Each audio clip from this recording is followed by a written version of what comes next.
Hello student, आज मैं आपको क्लास 5th का वर्क बुक पढ़ाने वाली हूँ जो चैप्टर 4 है। चैप्टर 4 का नाम है सोच अपनी अपनी। बच्चों, यह एक चित्र पाठ कहानी है जो इसमें एक दृश्य दिखाया गया है। वो दृश्य है एक गांव का, और इस गांव में सुबह का दृश्य है। जो सुबह हो रही है, तो सुबह होते ही सभी क्या करते हैं उसी के बारे में यहाँ पे समझाया गया है। तो सुबह होते ही सूर्योदय होता है। सूर्योदय मतलब सूर्य को उगना, सूर्य को आना, उसको सूर्योदय कहते हैं। और यहाँ पक्षी उड़ रहे हैं, जो अपने घोंसले से पक्षी उड़ रहे हैं दाना चुगने के लिए। गांव में किसान जो है अपने खेत को जा रहे हैं। चरवाहा उसे कहते हैं जो अपने गाय बैल और बकरी को लेकर चराने के लिए जाते हैं, उसको चरवाहा कहते हैं। तो देखो बच्चों, यहाँ चरवाहा है जो अपने गायों और बैलों को लेकर चराने के लिए जा रहे हैं। ठीक सड़क के किनारे एक बागीचा है, और उस बागीचे में बच्चे खेल रहे हैं, जिसमें 2 लड़कियां और 1 लड़के हैं।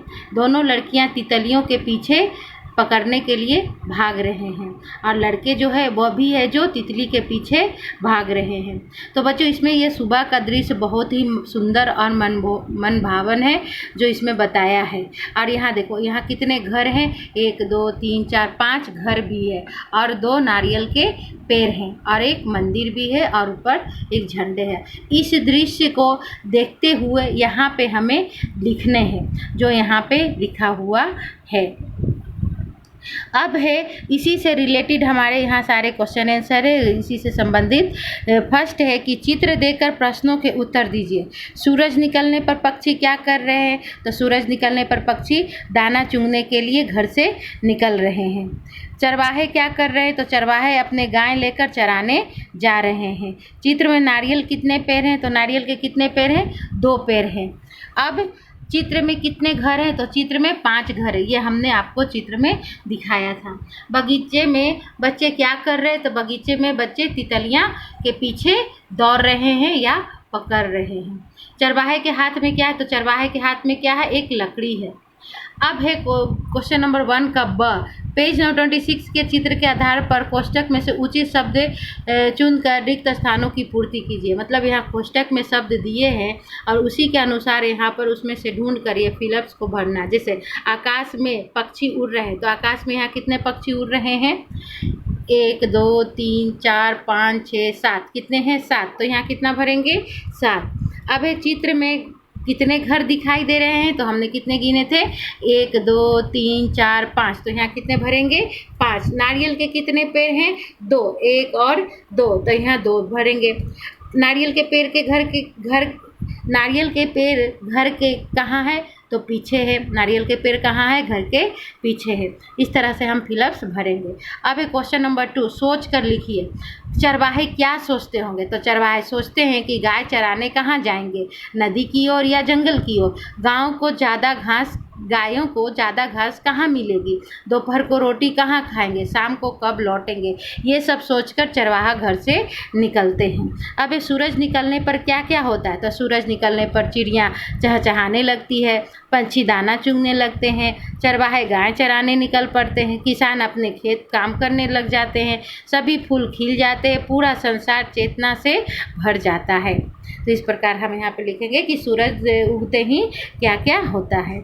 अब तुम बगीचे में होते तो क्या करते? तो क्या करते? मैं बगीचे में होता तो रंग बिरंगे फूलों को जी भर के देखता, फूलों की सुंदरता देखता, झूले पर झूलता, रंग बिरंगी तितलियां देखकर प्रसन्न होता। इस तरह से हम यहाँ पे आंसर लिखेंगे। बच्चों, अब थर्ड क्वेश्चन है कि टोपी वाला और बंदर कहानी के आधार पर सही विधान के सामने सही और गलत विधान के सामने सही गलत का निशान लगेंगे। यहाँ टोपी का जो कहानी हमारे टेक्स्ट बुक में दिया हुआ है उसी पर आधारित ये राइट रॉन्ग है। इसमें देखना है कि व्यापारी कपड़े ले जा रहा था, मतलब वो टोपी वाला जो था वो क्या कपड़े भी ले जा रहा था? तो नहीं, यहाँ पर रॉन्ग करेंगे। व्यापारी टोकरी पेड़ के नीचे रखता है, तो यस, हाँ, सही राइट करेंगे। पेड़ के ऊपर बंदर है, तो हाँ, पेड़ के ऊपर बंदर है। बंदरों ने कपड़े पहन लिए, तो नहीं, उन्होंने भी टोपी पहन लिया था, यहाँ कपड़े बोल रहा था, इसलिए यहाँ रॉन्ग आएगा।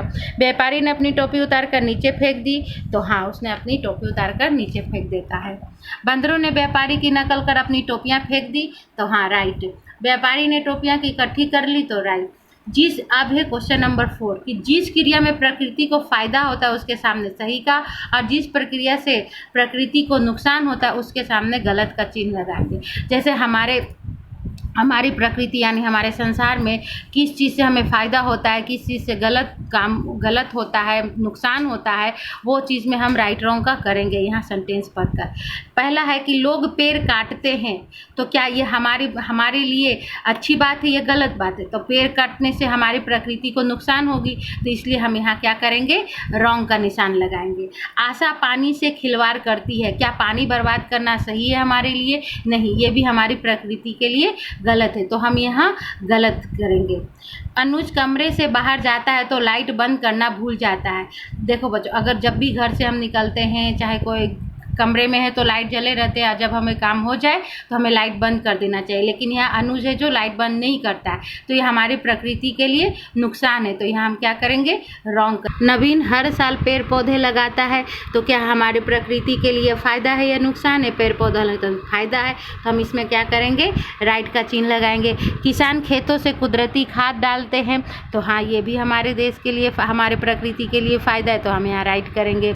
सतीश रास्ते में खड़ा रहता है तो भी मोटरसाइकिल चालू रखता है, तो क्या हमें रास्ते पर चलना चाहिए? तो क्या मोटरसाइकिल से अगर हम कहीं जाते हैं, किसी से बात करते हैं रास्ते में, तो क्या हमें मोटरसाइकिल चालू रखना चाहिए?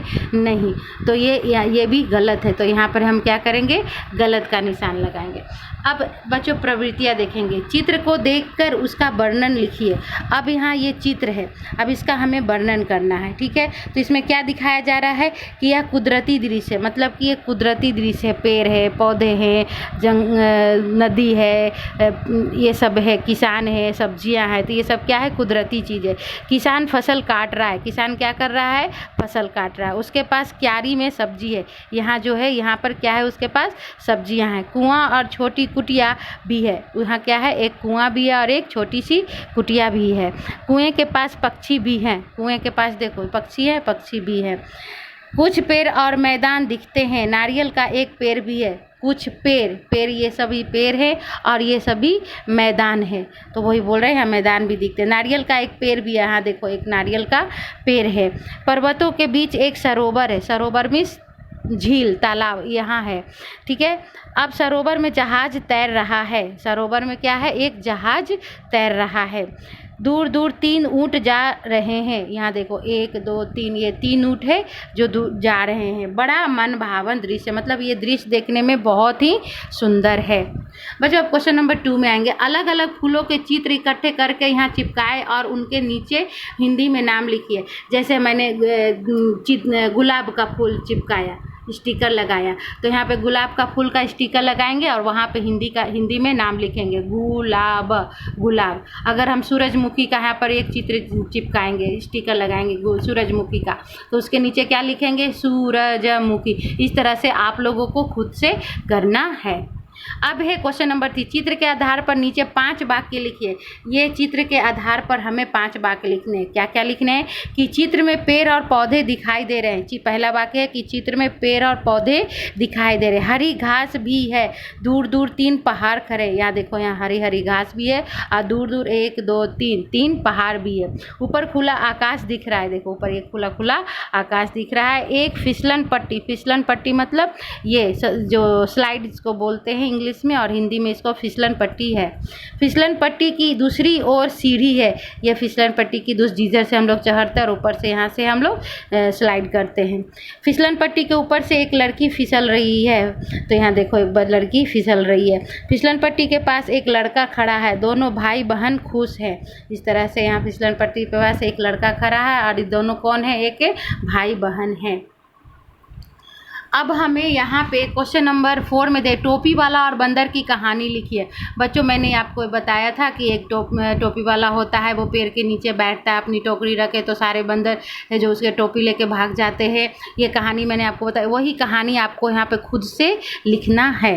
अब है यहाँ एक टोकरी और एक टोपी का चित्र बनाइए। यहाँ एक क्या करना है, एक टोपी का और एक टोकरी का चित्र बनाना है बस। तो आपको ये वीडियो अच्छा लगा, थैंक